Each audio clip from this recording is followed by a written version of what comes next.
Today I'm going to review a James Bond film, and this one's Moonraker. From the most exotic locations on Earth, Moonraker will transport you to another world. Moonraker came out in 1979 and is the 11th Bond film in the series. It's the fourth to star Roger Moore, who would later do 7 Bond films. It's also the third and final film to be directed by Lewis Gilbert.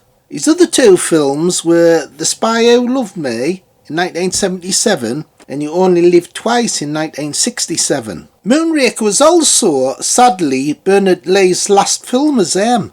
The screenplay was by Christopher Wood, and it's loosely based on the 1955 novel by Ian Fleming. Christopher Wood would also novelise the film, entitled James Bond and Moonraker in 1979. He also did the film novelisation of The Spy Who Loved Me. The character of Jaws also returns. It was edited by John Glen, who would later direct 5 Bond films in a row. The music was by John Barry, and the film titles by Maurice Binder. Shirley Bassey sang the opening title song, and this was the third and last. The other 2 songs were Goldfinger and Diamonds Are Forever. Ken Adams did the sets for the film. The film runs 126 minutes and cost $34 million. That was twice the budget of The Spy Who Loved Me. However, it made a record-breaking $210.3 million back. The film was nominated for an Academy Award for Best Visual Effects. However, the film got mixed reviews. The film stars Roger Moore, Lois Chiles, Michael Lonsdale, Richard Kiel, Corinne Cléry, Bernard Lee, Desmond Llewellyn and Lewis Maxwell. So the plot of this one's a little bit similar to The Spy Who Loved Me. Instead of someone wanting to create a civilization under the sea in The Spy Who Loved Me, in this film it's someone wanting to create a civilization in outer space. And both of these 2 films are very similar. They've got the same director, Lewis Gilbert.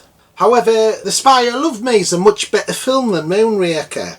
Moonraker's I have mixed feelings about. There's some really good things about this film, but there's also some poor things. But I do think Moonraker's underrated. A lot of Bond fans class it as one of the very worst of the series, which I wouldn't go as far as that.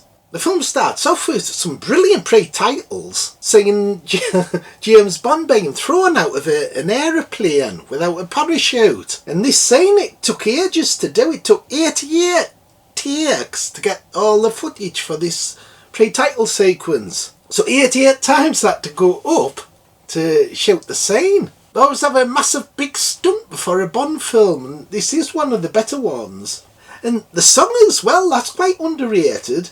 When you talk about Shirley Bassey's Bond songs, it's always Goldfinger or Diamonds Are Forever. But the one she sang for Moonraker's very rarely mentioned. But it's quite moody, I quite like it. And John Barry's score for the film's great as well. And Ken Adams does a great job on the sets. The space station looks really good. It's almost like something out of Star Wars. It's so good. And best of all, I think Derek Medden's model work for this film's spot on. It still holds up today. Today they'd use CGI effects. But with this, it's model work and it still looks pretty good.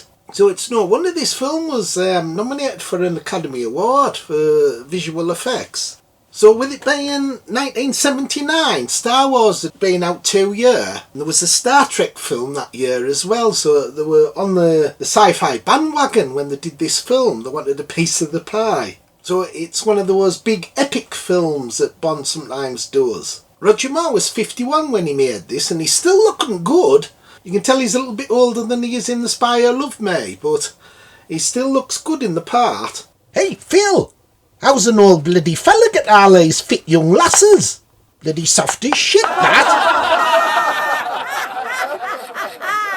However, he doesn't get any really meaty acting moments in this film. It's all non-stop action and chase sequences. This is probably his weakest performance as Bond, only because he isn't given any good material to work with, which is unfortunate because Roger Moore's an underrated actor. However, he does have a decent moment in the centrifuge ride. The centrifuge ride's one of the highlights of the film, in which Bond's trapped inside the ride, and it's getting progressively more faster. In the sequence you see Bond's face being contorted by the gravitational forces, and this was achieved by air nozzles aimed at Roger Moore's face. After he'd completed finishing the sequence, the actor's face was actually bruised. Yeah, hell. Good bloody job Holly Goodhead wasn't riding in that bugger. With her bloody knockers, she'd put the bloody eyes out.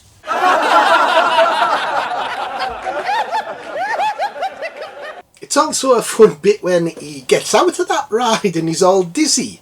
He looks really shook up, and I thought that was a good moment. That was about his best moment in the film. So there's a lot of tension in that scene. You actually think that he could actually die. Bond could actually die in that scene. It's that well done. Another disappointing thing about this film is Lois Chiles. Not the best laden lady. I think she's a bit dull in this film, a bit too cold. Holly Goodhead. Eh? What'd she say? She's good at head?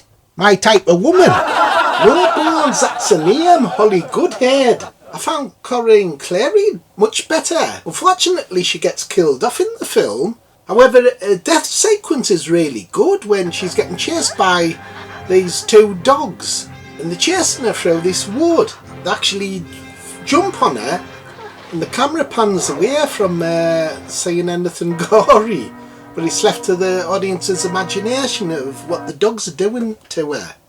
I thought that was really effective, and it was quite adult as well. Quite a gruesome scene for Moonraker. Pity there wasn't more scenes like that. So the film's a string of set pieces. Some work and some don't.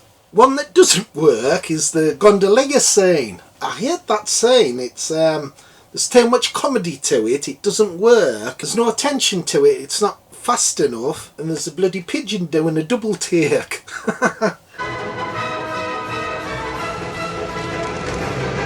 One of the surprising things about this film's with Jaws coming back for it. I thought he was really good in The Spy Who Loved Me. Thought he was really menacing, a menacing character in that. But in this film, he almost spoils it for me. It's more comic relief. And all the scenes with him in are power. So it's a complete opposite of what he was like in the previous film. Strangely enough, all the regulars, MQ and Moneypenny, they all have their own individual moments, which was quite good. It was sad to see Bernard Lee. This is his last film, but at least he was given a little bit more to do. Also like the scenes with Moneypenny where she doesn't believe what Bond's up to.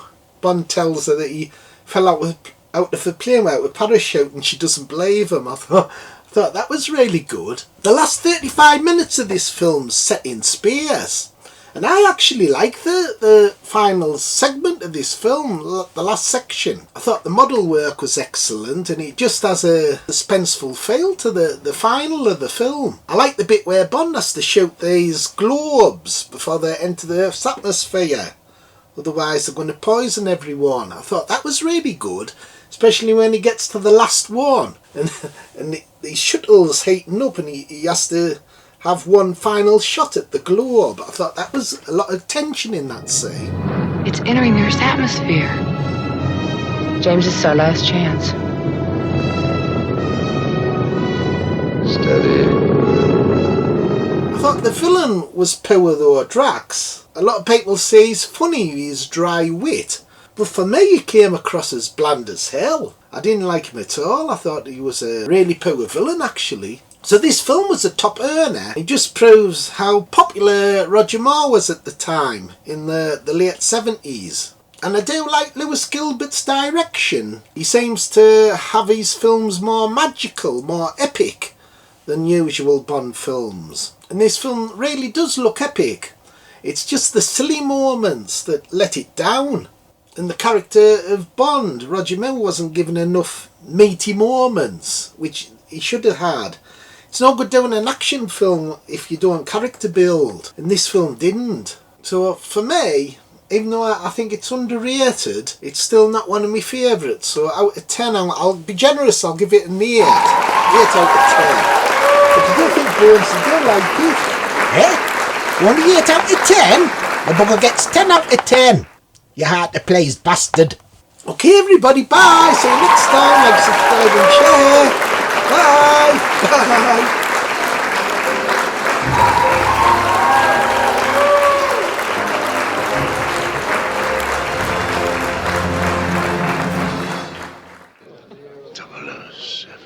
My God, what's Bond doing? I think he's attempting re-entry, sir.